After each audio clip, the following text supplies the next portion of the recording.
কুষ্টিয়া রাজবাড়ী আঞ্চলিক মহাসড়কে খোকসা ব্রাক অফিসের সামনে ব্রিজের পাশে বাস ও ট্রাকের মুখোমুখি সংঘর্ষ হয়। এই সংঘর্ষে কমপক্ষে ৪০ জন আহত হয়েছে।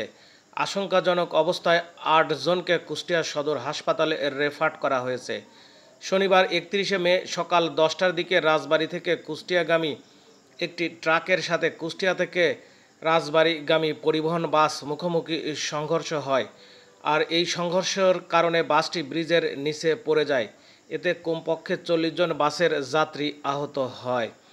আহতদের স্থানীয় লোকজন উদ্ধার করে খোকসা উপজেলা স্বাস্থ্য কমপ্লেক্সে নিয়ে যায়। কর্তব্যরত চিকিৎসক আহতদের প্রাথমিক চিকিৎসা দিয়ে আশঙ্কাজনক অবস্থায় ৮ জনকে উন্নত চিকিৎসার জন্য কুষ্টিয়া জেনারেল হাসপাতালে রেফার করেন।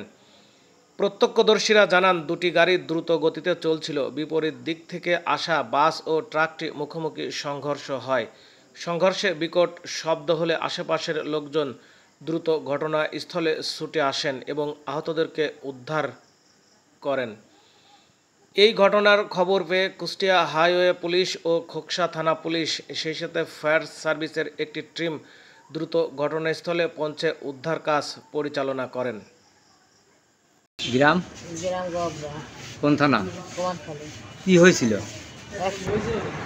থানা কি হয়েছিল? কি আপনার বাসের ভিতর ছিলেন? বাসে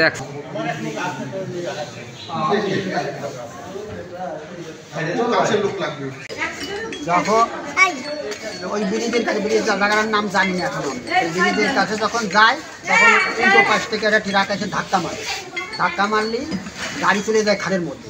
তখন আমার গলা পানি দেখছি খালের মধ্যে। একটা শিশু বাচ্চা নিয়েছিল একটা মহিলা, আমি শিশু বাচ্চাটা টাইনি উঠে দিয়ে তার কোলে দিলাম। দেওয়ার পরে আর কী হয়েছিল আমি অত কিছু জানি না, খালি লোকের ধরে করে আমার একটা ইয়ে করছে। এখানে সকাল আনুমানিক 10টার দিকে আমাদের কন্ট্রোলে ফোন যায় যে এখানে একটা অ্যাক্সিডেন্ট হয়েছে বাস ট্রাকে। আমরা সংবাদ প্রাপ্তির পর ধরে এখানে আসি, এসে দেখা যায় যে একটা বাস এখানে পড়ে আছে আর একটা ট্রাক ছিল রাস্তার উপরে, ওটা আমাদের জিম্মায় নিচ্ছে, এটাও চেক করে তোলার ব্যবস্থা হয়েছে। তাৎক্ষণিকভাবে এখানে নিহতের কোনো সংবাদ আমরা পাইনি, তবে আহত হয়েছে এবং তাদেরকে আশেপাশে যে হাসপাতাল আছে হাসপাতালে প্রেরণের ব্যবস্থা করা হয়েছে।